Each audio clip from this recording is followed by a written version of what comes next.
Seguimos aquí en este miércoles de Activando la Mañana y como vieron ahí, pregúntale al especialista, un momento que siempre esperamos en este programa y hoy vamos a tratar un tema muy importante para la familia. Sí, la reserva ovárica. Hace unos días tratamos algo similar, pero hay que seguir indagando en el tema, además que está muy popular y por supuesto nosotros como mujeres tenemos que tener todos los detalles. Por eso aquí está nuestro doctor, nuestro ginecobstetra de cabecera, el doctor Montero. Bienvenido una vez más, doctor.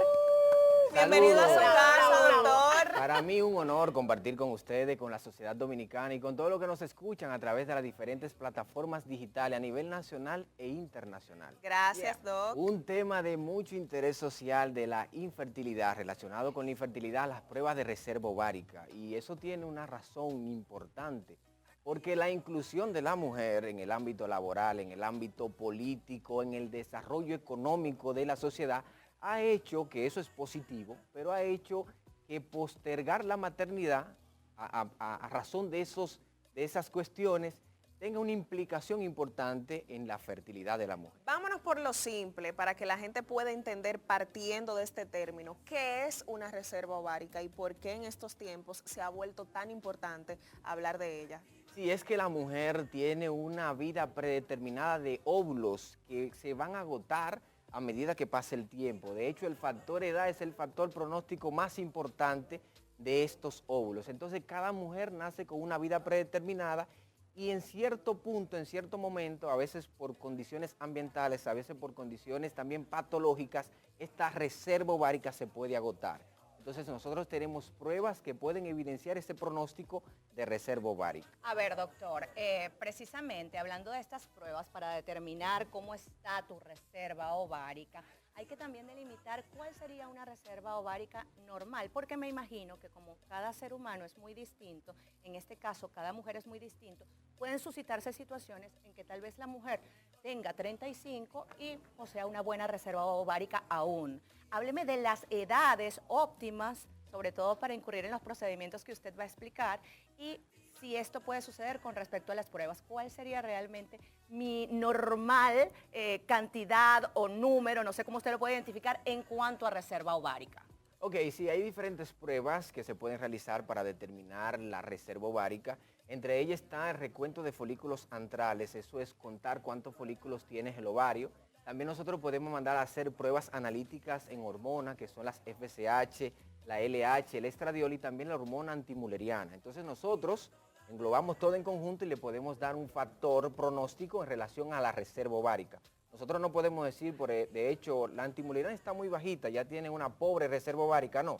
Lo hacemos en conjunto, valoramos tanto el recuento de folículos antrales, cómo están los niveles de hormona, de FSH y LH y también de cómo está la antimuleriana. Entonces, ¿qué es lo más importante? Que el factor edad, eso es indiscutible porque a partir de los 35 años esa tasa de fecundidad y de calidad del óvulo comienza a declinar y ya a partir de los 40 años es muy acentuada. Doctor, ¿cuál es el trato que se le da a esa reserva ovárica que ya no depende de nosotros como pacientes, sino del doctor a quien le tengamos esa confianza y con quien hagamos ese trabajo de procrear en un futuro que es tan importante para la familia? O sea, ¿cuál es el trato, cuál es el cuidado que ya ustedes como médicos tienen con esos óvulos? Mira qué pasa, hay dos razones para uno acudir a tratamiento de reserva ovárica o de cuáles son las pautas que se deben de tomar.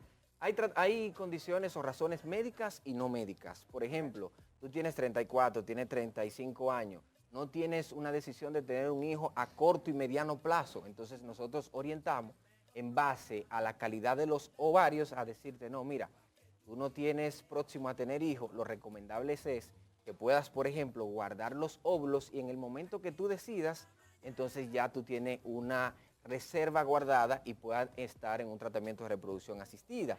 Mira qué pasa, ojo con esto, hay factores también, por ejemplo, para personas que fuman, fumar el cigarrillo, hay personas también, la misma cafeína, más de 100 miligramos, al día, o sea, más de 5 tazas al día, puede relacionarse también con disminución de Eso la... disminuye la reserva ovárica. Tiene que ser más de 5 gramos, más de 5 tazas al A mí día. no me que queda equivale- ni uno entonces en la Más reserva. de 5 tazas que equivale a 100 miligramos de Ay, papá. cafeína, pero no solamente directamente, son factores de riesgo. Ajá. Igual hay patologías también que están involucradas en un daño de la reserva ovárica como la endometriosis y otros tipos de patologías. Entonces hay condiciones médicas también, patologías oncológicas, que nos dicen, no, mire, esta paciente tiene una patología, lo recomendable es hacer X o Y tratamiento.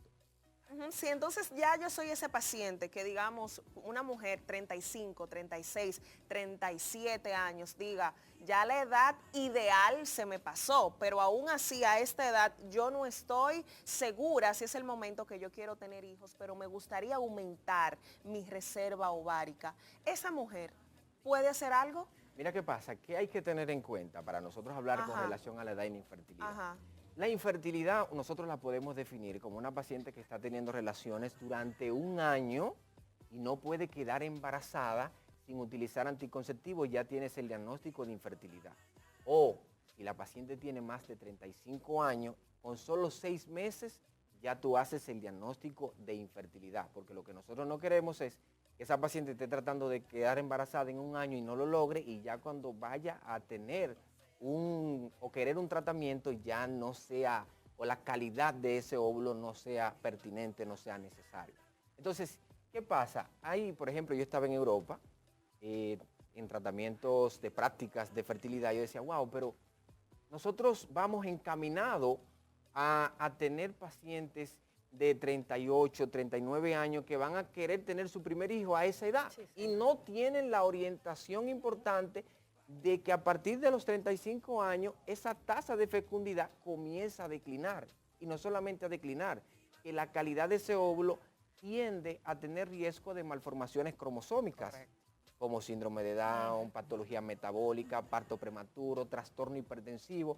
Entonces la orientación tiene que estar dirigida a ese tipo de pacientes que entienden, yo no he utilizado nunca anticonceptivo, no, siempre me he mantenido una vida saludable, tengo 37 años, yo entiendo que yo puedo comenzar a tener hijos sin ningún tipo de estudios exhaustivos que valoren esa fertilidad. Según ese paciente que no sabe lo que Que está no sabe enfrentando. lo Pero Pero, después doctor es todo lo contrario. ¿verdad? Exacto, puede pasar, pero doctor Miguel, a propósito de eso, ya que usted está hablando de edades, ya ha delimitado perfectamente para nuestra teleaudiencia que a los 35 comienza un descenso en eso que nosotros pretendemos sean unos óvulos idóneos para la procreación. Ahora bien, yo voy con un caso particular del cual estuvimos hablando hace apenas unos días, que es una compañera muy querida del grupo de medios Telemicro, me refiero a Jenny Blanco, quien tiene 38 años de edad y que manifestó recientemente de forma pública que ella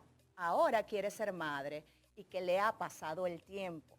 También este tipo de temas, a raíz de esas declaraciones, realmente han interesado mucho a las mujeres, porque como bien usted puntualizó, Claro. cada vez vamos como que postergando más el hecho de tener nuestros bebés porque queremos ser profesionales, queremos una estabilidad económica y realmente la perfección en cuanto a la vida nunca se consigue y eso es lo rico de la vida, que jamás es perfecta y estamos en esa búsqueda constante. Ahora bien, en este caso específico, cuando hablamos de una mujer de 38 años, doctor, hay posibilidades aún de que su reserva ovárica permanezca idónea para procrear Sí, y hay realizar alguno de los diferentes, no procedimientos. sé ese caso específico, por ejemplo, yo tengo casos de pacientes de 32 años con una insuficiencia ovárica agotada. De hecho, tenemos Wow. pacientes menopáusica precoz, Tal por vez por debajo las de los patologías. 40 años, Exacto. que pueden tener endometriosis, que pueden tener daño a nivel de los ovarios por cirugía y se agotan los óvulos. Ahora, hay tratamientos de fertilidad de alta complejidad que se pueden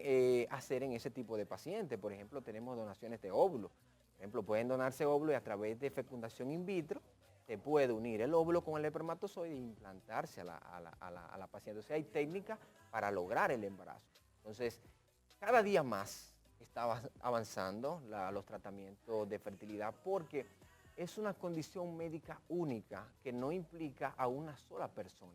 Implica a la pareja, porque yo estoy enfocado solamente en la parte femenina, pero recordar que es la pareja Cuando nosotros diagnosticamos a una paciente con infertilidad es a la pareja, porque para lograr el embarazo se necesita el óvulo y el espermatozoide. Y también hay causa de factor masculino, que eso no lo podemos olvidar. Punto importantísimo, la parte económica. ¿Qué conlleva un proceso como este de tener una reserva ovárica si una mujer lo decidiera en este tiempo? ¿Qué costaría? Mira, cuando nosotros hablamos de fertilidad y hablamos de costo, y qué bueno que tomaste la parte económica, Sí. aunque nosotros no manejamos precios, etcétera, más bien la mujer ovula una vez al mes. Los tratamientos de fertilidad, y los que me están escuchando saben, son estresantes. Muchas veces son costosos porque, adivinen, vamos a hacer una pregunta tan simple. Tú teniendo relaciones sin ningún tipo de patología, ¿qué por ciento tú crees que puedes quedar embarazada ovulando? ¿Qué por ciento? Por ejemplo, Un teniendo 60. Eso ¿Y es lo por, que- por qué? Pues mira, yo quiero saber, porque es que No, nadie mira. quiere hablar. Esto Ah, es no. hipotético, No, eso señora. es hipotético. Hipotéticamente. Mira qué pasa. la pregunta. Hipotéticamente, Exacto. yo diría que un 60%. Mira, eso es lo que muchas personas entienden, que yo tengo relaciones en un mes, estoy ovulando y ya tengo un 60 o un 70% de quedar embarazada, y tú tienes una tasa de un 20% por cada ciclo. Ahora, al año, el 85% de esas pacientes sí se embarazan, y a los 2 años hasta un 93%. Entonces, si una paciente va y tiene el diagnóstico de infertilidad, y nosotros, por ejemplo, hacemos un tratamiento de inducción a la ovulación, que es de baja complejidad, porque ya la otra parte tiene que el espermatozoide unirse, implantarse. Entonces, solamente tenemos una oportunidad por mes. Entonces, si tú tienes solamente un 20, por ejemplo, y tienes un 80 de que no, entonces tú tienes que otra vez volver a repetir el ciclo, y lo puedes repetir hasta 5 o 6 veces, y ese tiempo es agotador y es costoso, porque Extenuante. tiene que hacerse seguimiento folicular, tiene que utilizar medicamentos. Y en relación a la reserva ovárica, cuando nosotros hablamos de guardar, ya Sí. sean los óvulos o, en dado caso, en tratamiento de fertilidad, se pueden guardar también los embriones, el beneficio que genera tener, por ejemplo, tú con 35 años, 34 años, que no tienes un objetivo de tener un embarazo en los próximos 2 o 3 años, es mucho mayor que los gastos que tú vas a tener. Porque si lo puedes tener, hay casos hipotéticos. Yo tengo una paciente de 40 años que tiene tuvo un embarazo exitoso, y él se llama Jesús, de hecho. Wow. Se llama Qué Jesús. bueno. Entonces, pero puedes tener riesgo, por ejemplo, los 39, uno, que no puedas lograr embarazos con tus propios óvulos, y dos, de que puedas tener un niño mal formado, con malformaciones, que eso va a generar otro tipo de gasto. Doctor, y precisamente dio como en la clave ahí con algo que le quiero preguntar, y es acerca del costo. O sea, ¿cualquier persona puede hacerlo, o es un proceso exageradamente costoso que no puede ser adquirido por cualquier No es exagerada, persona normal, tal vez, que tenga un empleo? no es exageradamente costoso, lo que sí es que no está en el riesgo de seguridad nacional, o sea, no está incluida en, Ok, los, en los en seguros médicos ningún que tipo de tenemos. tratamiento de fertilidad. Por ejemplo, en Sevilla, en España, Ajá. en Europa, Están incluidos. está incluido, por ejemplo, hasta la fecundación in vitro en algunos casos, ¿verdad? En los seguros sociales. Qué lástima. Aquí hay que luchar por eso, definitivamente. Y lo mismo pasa con ciertas enfermedades que tienen que ver con la salud mental. Me quedó en el tintero, pero no importa, porque así tenemos la excusa para recibir al doctor Miguel Montero en una próxima oportunidad, Sí. porque quería preguntarle precisamente, no sé si me lo puede responder rápidamente, Claro, cómo claro, afectan las psicopatologías No, total. en el En el- embarazo, en el hecho de poder quedar Mira, embarazado. el ¿no? estrés, nosotros no podemos decir con exactitud de que el estrés te va a ocasionar una infertilidad. La única parte psicogénica es la anorexia nerviosa, porque tú ves pacientes que tienen muchos problemas y tienen muchos hijos. Ahora bien, el estrés tiene una relación, miren qué relación vamos a encontrar. El estrés tiene una relación con la disminución de la libido, del deseo sexual, trastorno en el matrimonio, en la relación, disminución de las relaciones sexuales, y por ende puede tener afectación en la fertilidad. Doctor Bien. Miguel, gracias, muchísimas gracias. Me encantó este tema, chicas, siempre aportándole luz a nuestra teleaudiencia querida.